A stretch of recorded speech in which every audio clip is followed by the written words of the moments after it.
1971 India Pakistan യുദ്ധം അതിന്റെ മൂർധന്യാവസ്ഥയിൽ എത്തി നിൽക്കുകയായിരുന്നു. ഓരോ ദിവസവും പുതിയ പോരാട്ടങ്ങളും വീരസാഹസിക കഥകളും പിറന്നുകൊണ്ടിരുന്നു. കിഴക്കൻ പാകിസ്ഥാനിലെ, അതായത് ഇന്നത്തെ ബംഗ്ലാദേശ് വിമോചനത്തിന് വേണ്ടിയുള്ള ഈ ചരിത്രപരമായ യുദ്ധത്തിൽ ഇന്ത്യൻ സായുധ സേന, പ്രത്യേകിച്ച് ഇന്ത്യൻ വ്യോമസേന പാകിസ്ഥാൻ സൈന്യത്തിനെതിരെ ശക്തമായ മുന്നേറ്റം നടത്തുകയായിരുന്നു. ആകാശത്തെ ഇന്ത്യൻ പോരാളികൾ പാക് വ്യോമസേനയെ പ്രതിരോധിച്ച് തന്ത്രപരമായ വിജയങ്ങൾ നേടുകയും ശത്രു താവളങ്ങളെ തകർക്കുകയും ചെയ്തുകൊണ്ട് യുദ്ധഗതി ഇന്ത്യക്ക് അനുകൂലമായുന്നതിൽ നിർണായക പങ്ക് വഹിച്ചു.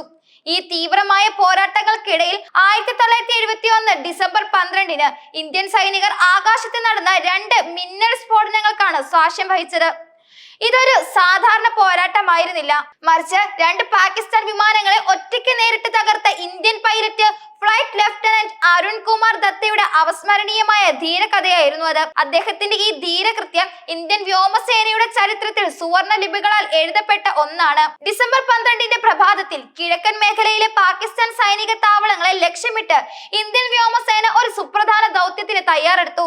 ഈ ദൗത്യം പാക് സൈന്യത്തിന്റെ ചെറുത്തുനിൽപ്പിനെ തകർക്കാനും അവരുടെ ആശയവിനിമയ ശൃംഖലകളെ താറുമാറാക്കാനും ലക്ഷ്യം വെച്ചുള്ളതായിരുന്നു.